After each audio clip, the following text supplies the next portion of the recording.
Hi everyone, welcome to this video on demultiplexers in digital electronics.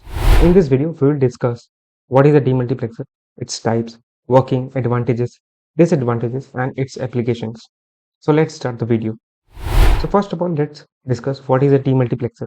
It is a digital circuit that takes a single input and distributes it to multiple outputs based on control signals.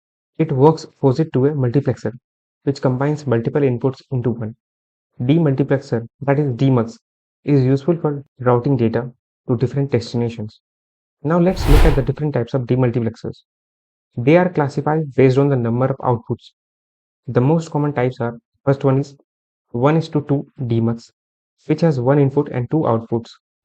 The second one is 1:4 DEMUX, which has one input that is distributed to four outputs using two control lines. The next is 1:8 DEMUX, which has 8 outputs and 3 control lines. And the last is 1:16 DEMUX, which has a single input that is sent to 16 different outputs using 4 control lines. The number of control lines decide how many outputs the DEMUX can have. Now let's see the working of a demultiplexer. It uses control lines to decide which output will receive the input.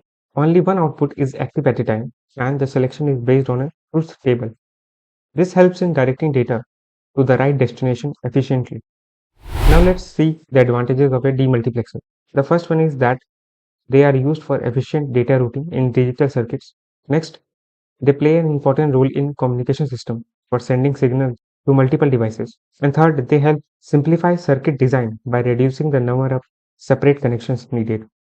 And now talking about the disadvantages of demultiplexer. The first one is that they require additional control lines, which increases circuit complexity. Next, signal loss may occur if not designed properly. And next is for larger systems, DEMUX can be complex and requires extra components. Now let's talk about the applications of demultiplexers. First is in communication system, in which they direct signals to multiple receivers. Next, in TV broadcasting, a demultiplexer helps distribute signals to different channels. Next, in memory access, it helps in selecting the right memory location for reading or writing data. And last, in microprocessors, it is used in control systems to manage different tasks efficiently. So that was all about demultiplexers. To conclude, it takes a single input and send it to multiple outputs based on control signals. It is the opposite of a multiplexer, and it is widely used in communication system, memory access, and data routing. So that's it in the video. If you found this video helpful, don't forget to like, share, and subscribe for more content like this. See you in the next video.